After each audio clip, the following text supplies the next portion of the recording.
Hola, ¿qué tal? Bienvenidos nuevamente a la clase de análisis químico clínico.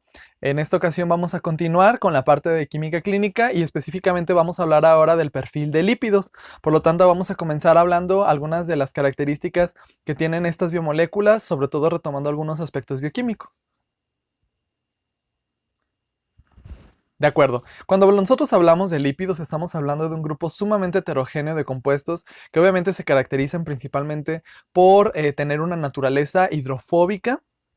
Es decir, no se pueden mezclar obviamente en medio acuoso y generalmente este tipo de moléculas se caracterizan porque poseen largas estructuras como colas hidrocarbonadas, como moléculas cíclicas que obviamente van a tener carácter no polar. Sin embargo, también muchas de ellas van a poseer en alguna porción de su estructura algunos grupos funcionales como grupos OH o grupo fosfato que por lo tanto les van a conferir la característica de ser ligeramente polares y en algunas situaciones pues como una naturaleza anfipática. ¿De acuerdo?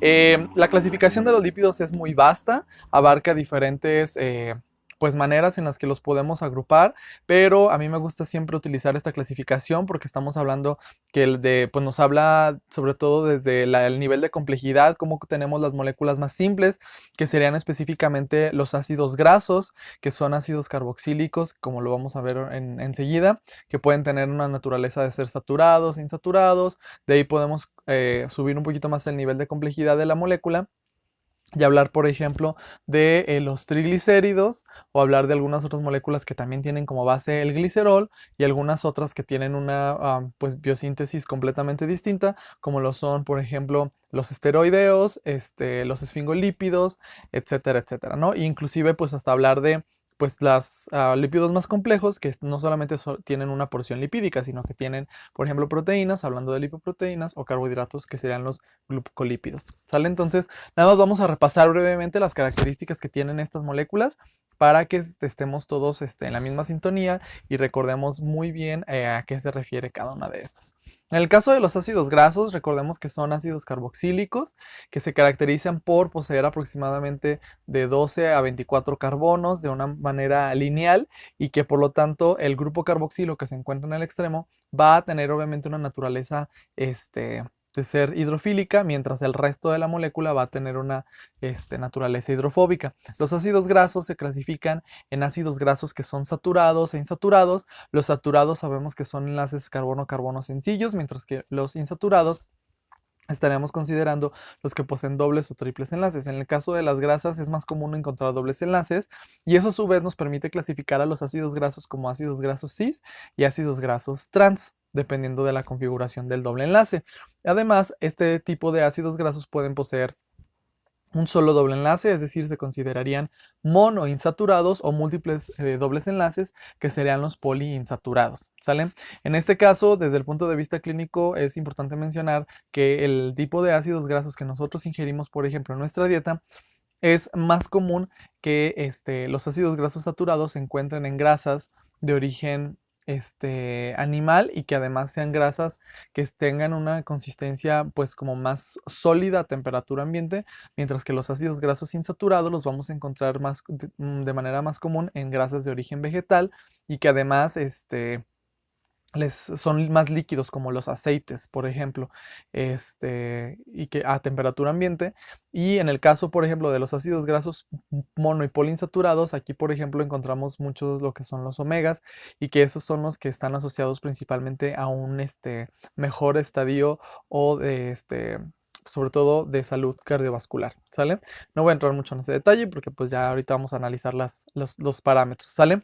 Estas subunidades, estos ácidos grasos, entonces podemos considerar que los podemos ir acoplando a un esqueleto de glicerol para formar lo que conocemos como los triacilgliceroles o triglicéridos, que también generalmente llamamos grasas. La mayoría de los alimentos que contienen grasas pues van a estar en forma de triglicéridos y esa es la manera en la que nosotros los vamos a ingerir en nuestro organismo, ¿sale? Entonces ahí vemos cómo se vuelve a respetar este patrón donde en la parte los oxígenos del glicerol son la parte como más polar de la molécula y estamos hablando que si tienen tres cadenas de ácidos grasos serían un triglicérido o triacilglicerol, que sería la parte no polar. En este sentido, los triglicéridos, por ejemplo, nos ayudan a que una vez que, ahorita vamos a hablar del metabolismo, cómo es que, en qué lugar vamos a encontrarlos, pero los triglicéridos representan la principal forma de reserva que nosotros vamos a encontrar de grasa en el tejido de los animales. Entonces, en este caso, el tejido adiposo sabemos que está conformado por células especializadas que se les denomina adipocitos, que prácticamente son gotitas de grasa rodeadas de una membrana y poquito núcleo, y que ahí es donde vamos a encontrar esta mayor cantidad de triglicéridos, ¿sale?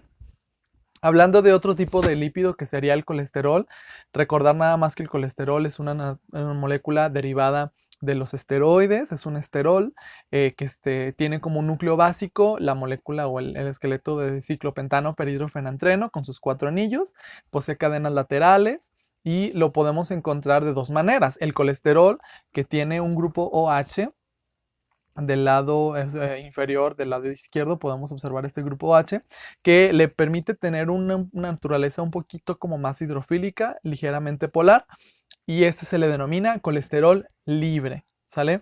Sin embargo, este grupo OH es susceptible de poder sufrir un proceso de esterificación para acoplarle una cadena hidrocarbonada proveniente de un ácido graso a través de una transferasa que se le llama ACAT, que nos va a ayudar a formar entonces un colesterol que prácticamente ya no tenga ninguna porción de la molécula que sea hidrofílica, y esto se le denomina colesterol esterificado, que prácticamente es una molécula completamente no polar, ¿sale? Entonces, esas son las dos maneras en las que vamos a estar hablando del colesterol, si se encuentra de forma libre o no esterificada, o si está esterificada, ¿sí?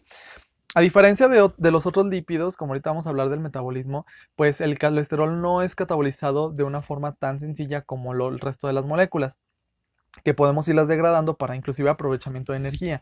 El colesterol necesitamos nosotros excretarlo vía biliar, por ejemplo, que nos va a ayudar a que pues prácticamente se transforme en los ácidos biliares, se excrete vía intestinal a través de las heces, y esa es la manera en la que nosotros lo podemos eliminar de nuestro organismo, ¿sale? No funciona como el caso de los ácidos grasos o los triglicéridos como una posible fuente de energía, ¿sale? En algunos tejidos, por el contrario, con lo que estoy hablando, glándulas suprarrenales y tejidos de órganos reproductores, ahí podemos nosotros transformar el colesterol en otras moléculas derivadas que serían las llamadas hormonas esteroideas. Estoy hablando de los mineralocorticoides, de los glucocorticoides y las hormonas sexuales, ¿sí? Entonces, esa sería una función importante del colesterol en nuestro organismo. Por lo tanto, vamos a ver ahorita más adelante que no es como de, ay, pues malo al 100% o lo tenemos muy satanizado.